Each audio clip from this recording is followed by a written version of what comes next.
quick message to Matt Legg. Fantastic human being, great boxer. Got to remember, Matt was working, labouring, and he got a chance to fight AJ. He had 4 weeks to prepare for it, and he still had the bottle to get in that ring and fight AJ, the world champion. Fought in Wembley in front of thousands of people in the Wembley Arena, and he did absolutely fantastic. Just want to say what a great friend he is, and I'm proud to call him my friend. I love him to bits, and he's a great guy. He's one guy you don't want against you. You want him on your side, and me and him are brothers for life. I love you, Matt, and you're a great guy. Your morals, your dignity, your pride, your bottle, you've got it all, brother, and we love you to bits. God bless you. Hi everyone, so that was a message from Brian Cockerill to me, which was filmed last summer. It was for a mini podcast that Liam Galvin did. Well, I'll put a link in the description to that. The reason I've put this on is because there's a lot of stuff. Anyone that's following what's going on with Brian will have seen these windows being put through and all the drama that's been going on lately. Now, I've had a few people say to me, Matt, why are you putting videos up about Brian? I might have to unsubscribe to you, and sort of, I've had a few things like that.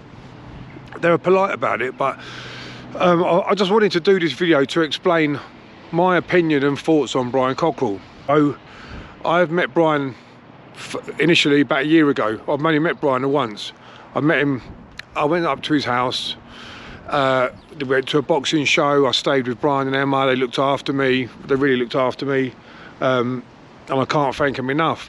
And I'd obviously seen the McIntyre documentary years and years ago. I watched it a couple of times, and I actually enjoyed the McIntyre documentary.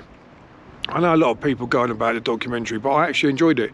Now I know what Brian was doing in the documentary. He was obviously smoking a lot of drugs and stuff like that. It does explain a lot more how he was in the documentary, but he openly admits that. A lot of the comment sections on my videos about Brian is a lot of negativity directed towards him. I take people as I find them, and I also like to get an overview from what other people think. So I know a lot of people that Brian has helped out over the years. I know the Chris Curry fight, for instance. Brian put himself on the line when Chris Curry was getting attacked, and fought a gang of people pretty much by himself, and a big massive fella called the Iceman.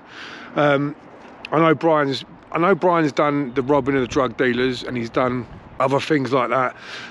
When he used to rob the drug dealers, he used to make them flush heroin down the toilet. He'd make them flush their own heroin into the toilet and things like that. I'm not condoning robbing drug dealers. I mean, I used to get phone calls for debt collecting jobs from drug dealers who'd been robbed. So I was on the opposite end of the spectrum to Brian. So I used to get called in to retrieve people's money that had been stolen from drug dealers. I personally don't. That's not my cup of tea. It's not my style. But each to their own. That's what Brian used to do, and he openly admits that. But at the same time, Brian's helped a lot of people out. Brian's paid people's mortgages. He's there's a fella that is an athlete, a professional athlete. Brian bought him his first pair of running shoes. He was always there when people needed help. I know people call him a bully. I've asked Brian about all this. I've asked him regarding the bullying, what's his reply to that, and he just says he's never been a bully, didn't bully people. He did rob the drug dealers, and if people want to call that bullying, then call that bullying. But along with that, I mean, Brian, I watch Brian's channel. Brian helps a lot of people on his channel, and he does talks in schools and things like that. He goes in schools and does talks. No one wants to see people's windows getting put through, and innocent people could get hurt, and there could be kids in the house and things like that. I've said that before in another video. If you're going to do things like that, if you've got an issue with someone, do it man to man.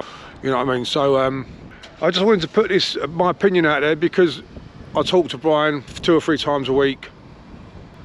Yeah, I see how things are unfolding, and looks like there's trouble brewing, definitely, with this one.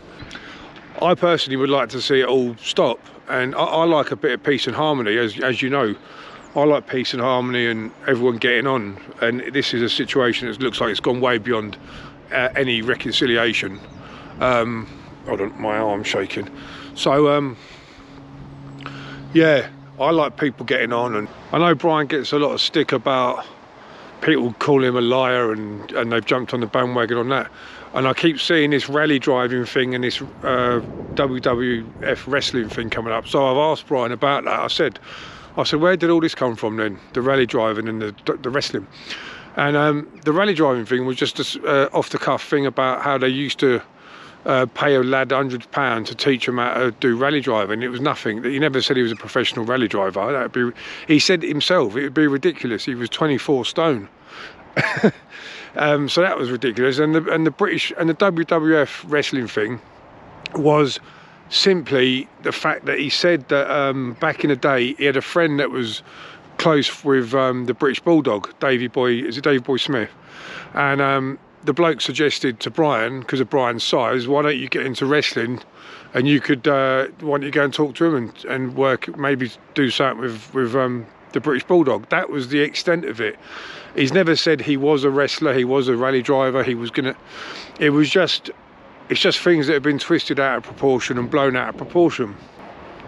As always, you know, I like to see people getting on, and I don't know why people don't look at the positives. I always try and find the positives. Yeah, Brian has done things in the past, but that's in the past. And you've got mafia hitmen out there. You've got mafia hitmen that have killed people and stuff, and they're doing podcasts and things like that. I've got one of them I talk to quite a lot. So I mean, it's another life. It's another life they've lived. People always tend to jump on the negative stuff and hold on to negative stuff. I hope this all ends soon, all this drama and trouble, and yeah, it looks like it's going further and further and further down a negative route, and yeah, who knows what's going to happen. But I just wanted to put this across because I've always got on with Brian, even though I've only met her once. We speak a lot. And I like Brian's attitude. From what I've seen of Brian, I like his attitude. And I've spoke to people that knew him years ago, and they've said the same about him. He was a good man, very good man to have on your side, good friend to have, and but a bad enemy to have, which we all know. So anyway, I hope everyone's well. Got more videos coming out because I'm back on form at the minute. I feel good. So I've got some more videos coming out over the weekend and maybe even later on. So yeah, catch up soon everyone, all the best.